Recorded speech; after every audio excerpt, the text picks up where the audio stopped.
Süd səni gözləyir. Cəbhədə hər adam dal gətirmir. Yaşıl meşeli, ömrüm neşeli, sevirəm səni, gözəl kəndimiz.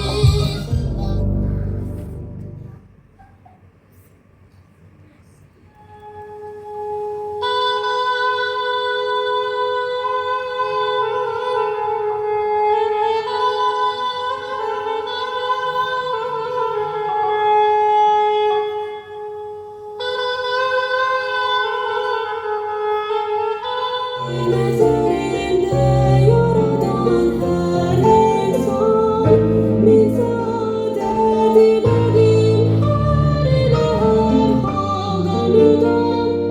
Bir güneştir nezarinde yaradan her insan. Yeşil kar temiz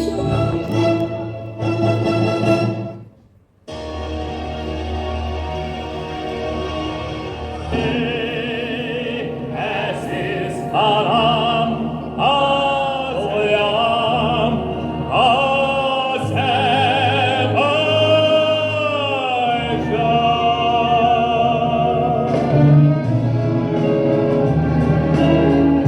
Ömrümün menasısan, kardeşlik dünyasısan, anamın anasısan Azerbaycan.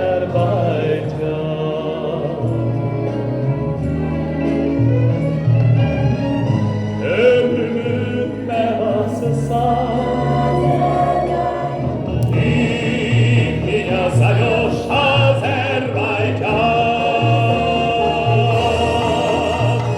Ты во мне поешь, Азербайджан.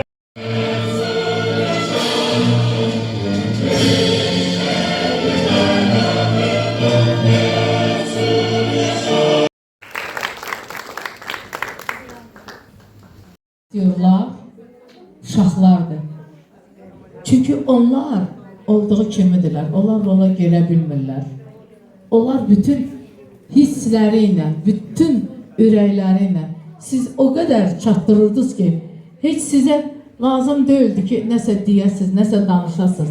Ama sizin o elə gözəl ötürürsünüz ki, o hisslərinizi, o yaşantılarınızı. Əziz uşaqlar, mən sizi təbrik edirəm.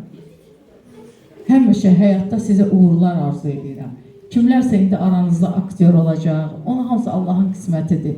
Kimlərsə bayaqları bizim Zərəngiz xanım dedi ki, bəlkə kimsə geni. Siz bu tarixi günü siz yaşamışsınız.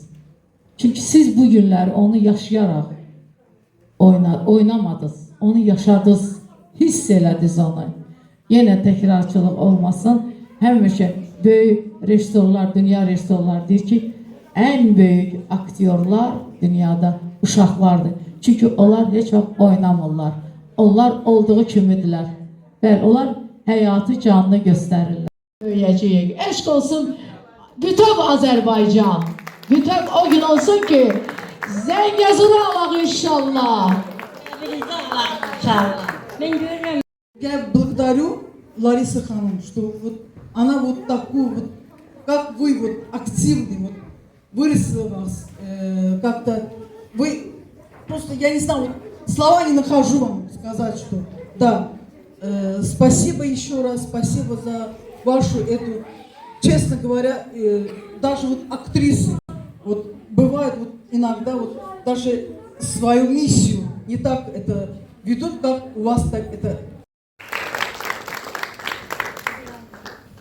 Şabanova Rihanna.